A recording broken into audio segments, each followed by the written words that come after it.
Vai tu esi pirms tam dejojis? Nē, neesmu nekad saskāries ar to pirmīt. Un tā kā tu līdz šim neesi dejojis, vai tev horeogrāfija šķiet sarežģīta un vai tu spēj izpildīt visus soļus? Nu tā šķiet daļai sarežģīta, bet kopumā var tikt galā. Un tevi saista šis deju stils? Jā, patīk. Paldies, Vadimam. Venetelai, vai tu pirms tam esi dejojusi?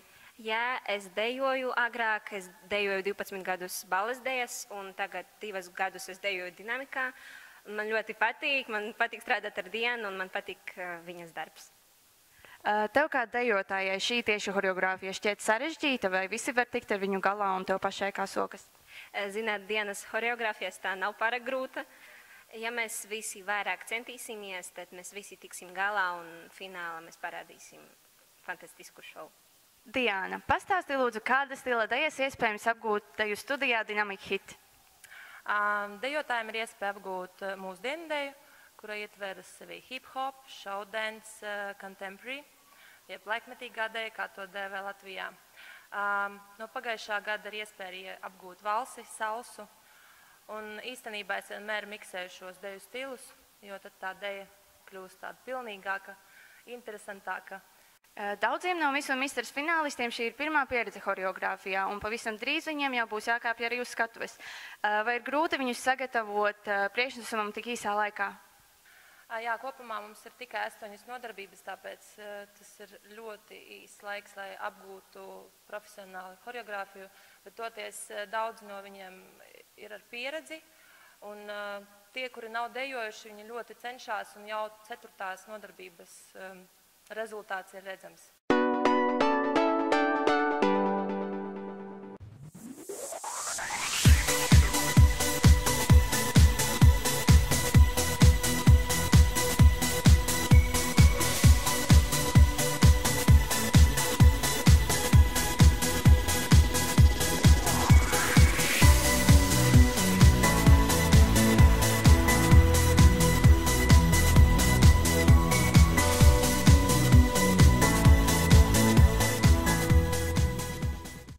Mēs atrodamies fotostudijā pie Jāņa Litaunieka, un mēs vēlētos mazliet nointervēt fotogrāfu Uldi Vilku, kas bildēja galvenās fotogrāfijas mūsu finālistiem. Kādā žanrā tu fotografē ikdienā? Nu, parasti es bildēju cilvēkus, un galvenokārt tas ir modes foto. Mode. Galvenokārt tā ir mode. Un varbūt tā kā tu jau esi fotografējis mūsu dalībniekus, tad varbūt tu saskatīji kādā no dalībniekiem kādu īpašu talantu, kurš bija fotogēniskāks, kurš ne? Par to fotogēniskumu vispār tas tāds garš stāsts, bet ir, kuriem varbūt tās labāk padodās darbs kameras priekšā, ir, kam mazliet sliktāk, bet viņi atkal to kompensē to, ka viņi vairāk ir piedomājuši pie savas idejas, pie savām pozām, un tad viņiem atkal vieglāk, tā kaut kā. Lielas paldies!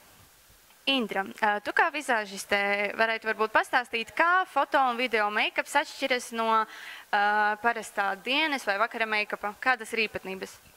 Nu, vakara make-ups ir diezgan košs, bet video un foto ir jātaisa diezgan tumšs, jo pēc tam, kad skatās bildes vai pašu video, tad sanāk tas pats make-ups pa toni gaišāks. Tāpēc jātaisa tumšāks. Un varbūt tu varētu ieteikt kaut kādas pamācības, kaut kādus principus, kas būtu jāievēro katrai sievietei, uzklājot dekoratīvo kosmētiku? Nu, pirmkārtām, katrai sievietei ir jāzina, pie kādas krāsu paletes viņa pieder. Tad arī viņa zinās, kā izvēlēties pareizo dekoratīvo kosmētiku un pareizos toņus. Lielas paldies! Garas un nogurdinošas dienas mūsu dalībnieki ir pelnījuši pienācīgu atpūtu. Tādēļ, kā jau jūs redzat, mēs atrodamies pie skaistumkopšanas salona Lara, kur mūsu dalībnieki varēs izbaudīt skaistumkopšanas procedūras.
skaistumkopšanas salona Lara vadītāja, un mēs vēlētos uzzināt, kādas ir jaunākās tendences matu griezumiem un krāsām, un ar kādas firmas produktiem jūs darbojaties. Наш салон работает с косметикой Киан профессиональной, Лонда и Шварцкоп. В этом сезоне у нас модно, молодежь стремится к натуральному.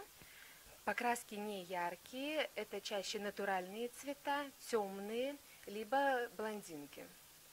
Kādas ir vispieprasītākās procedūras jūsu salonā, un kādai vajadzētu izvēlēties tieši salonu Lara? Я бы хотела рассказать про наш салон. Он молодой, ему 4 года, но мастера работают в нашем салоне все с очень большим стажем, от 10 до 20 лет.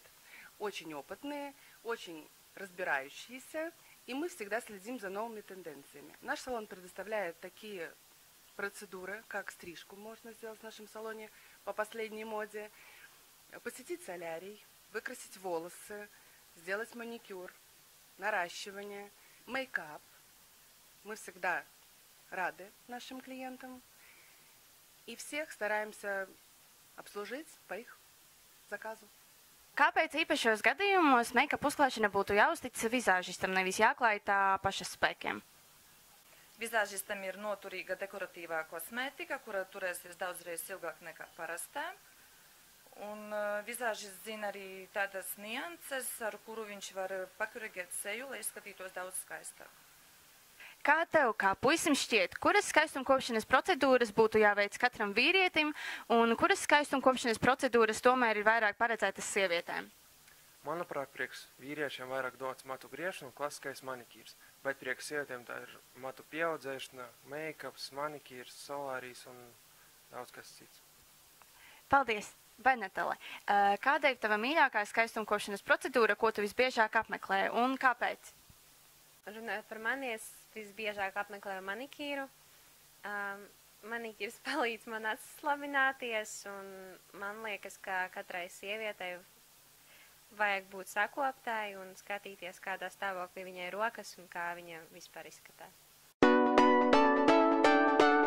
Horeogrāfija ir pilnā sparā, un dalībnieki jau laicīgi rūpējas par savu vizuālo izskatu. Video, ko šodien uzņēmām, jūs redzēsiet 9. augustā 6:00 Latgales vēstniecībā Gors, kur notiks Miss un Misters Rēzekne fināls. Tad gaidīsim jūs tur!